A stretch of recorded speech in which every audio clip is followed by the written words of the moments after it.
हम इस टाइम नू में मौजूद हैं और हमारे साथ एक स्थानीय पत्रकार हैं जो हमें घटना की पूरी टाइमलाइन के बारे में बताएंगे कि घटना कैसे कैसे किस तरह से हुई। मेरा नाम शेर सिंह डागर है और मैं अमर उजाला अखबार से जुड़ा हुआ हूँ।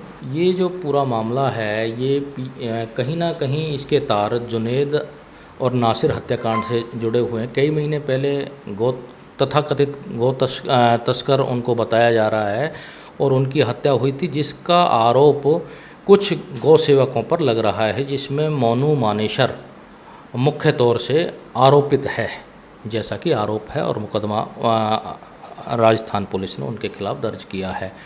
तो कहीं ना कहीं उससे इसके तार जुड़े हुए थे। तो ये शोभा यात्रा पिछले 3 साल से निकल रही है। तो अब इसको निकलने से पहले मोनू मानेसर का एक वीडियो वायरल हुआ, जिसमें उन्होंने इस शोभा यात्रा में भाग लेने की बात कही और ज़्यादा से ज़्यादा लोगों को इसमें शामिल होने का उन्होंने आग्रह किया। इस बात को लेकर कहीं ना कहीं दूसरे समुदाय में ये रोष था कि जो व्यक्ति आरोपी है और फिर वो इस तरह से शोभा यात्रा में शामिल होता है तो ये गलत है। तो यहाँ से भी कुछ लोगों ने इसका ऐतराज़ सोशल मीडिया के ज़रिए जताया।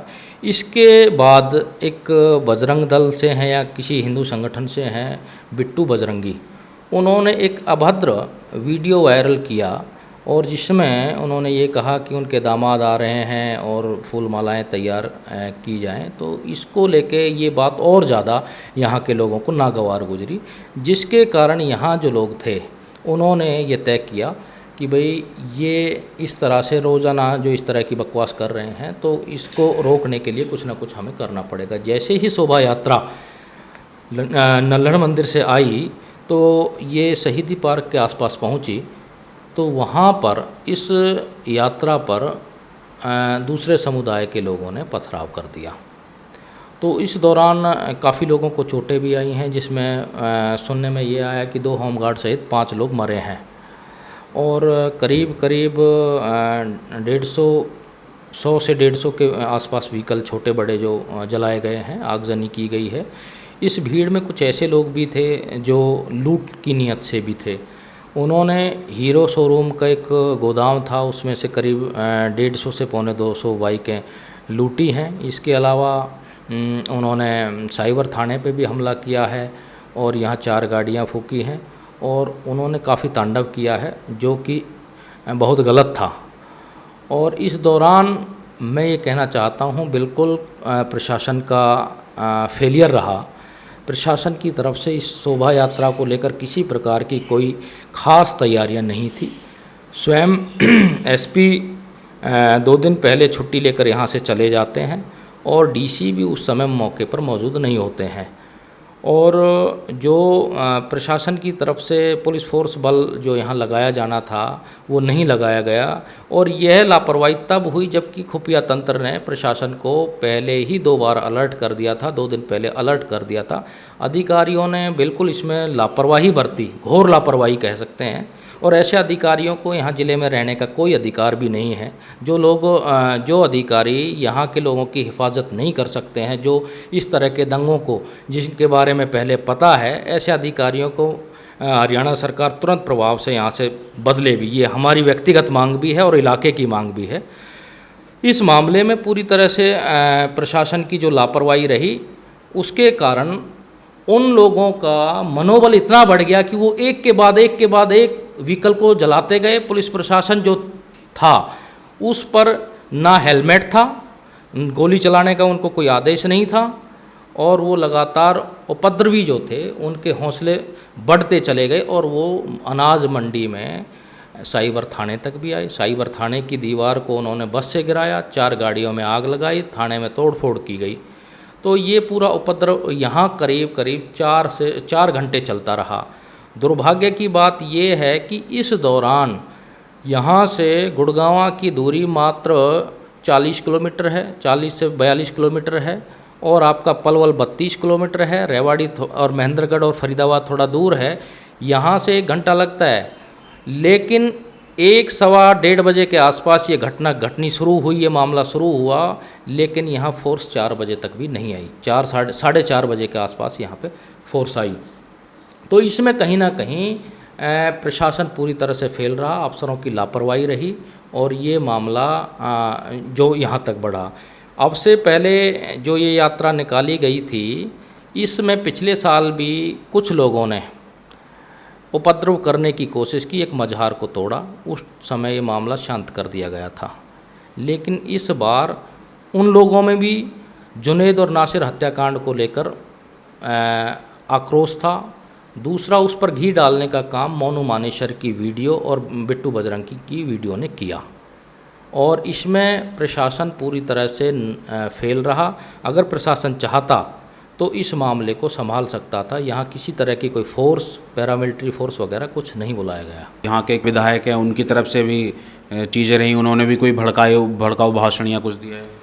यहाँ फिरोजपुर झिरका से जो विधायक हैं मामन खान इंजीनियर, उन्होंने ऑन रिकॉर्ड विधानसभा में ये बोला था कि इस बार मोनू मानेसर को आप मेवात में भेजना, हम उनकी प्यासी फोड़ देंगे, इस तरह का बयान उन्होंने दिया। तो यहाँ जो कुछ लोगों, जो यूथ था, उसमें इस चीज़ से बल मिला।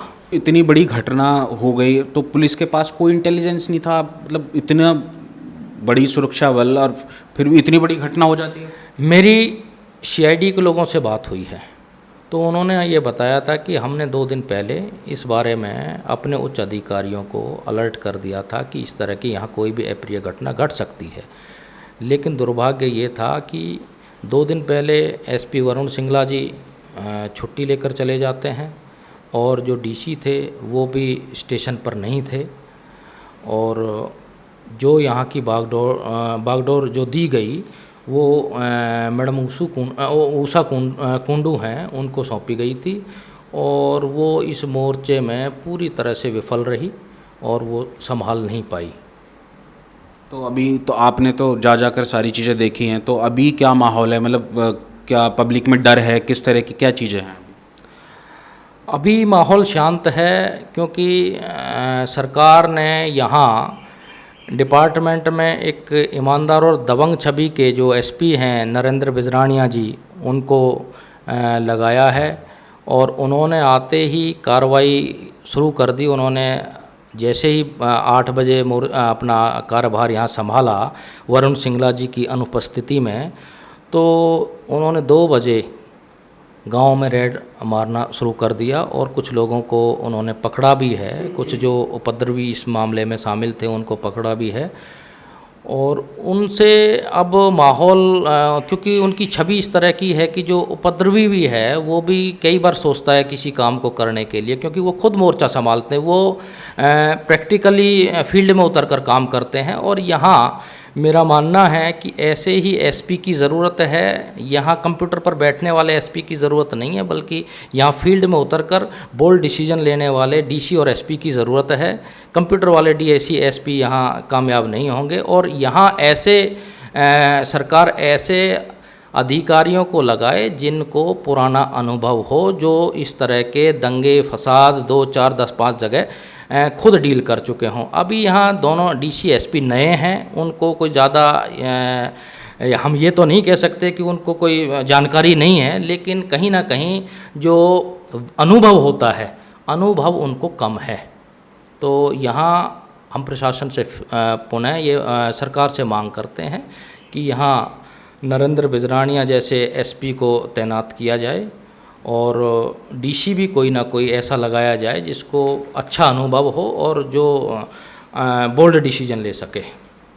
तो आपके हिसाब से यहाँ कितनी कैजुअलिटी हुई है? अभी यहाँ पे 2 होमगार्ड और जिनका नाम गुरसेवक और नीरज है, उनकी कैजुअलिटी हुई है। इसके अलावा एक अभिषेक पानीपत का कोई शोभा यात्रा में आया था, शामिल हुआ था यात्री, उसकी कैजुअलिटी हुई है। और अभी एक पता लगा है मारुति कुंज से भी उपचार के दौरान मैदांता हॉस्पिटल में एक और व्यक्ति की मौत हुई है। तो क्या अभी ऐसे भी कुछ लोग हैं जिनका अभी लापता हैं? ऐसी कितने लोग होंगे आपके हिसाब से?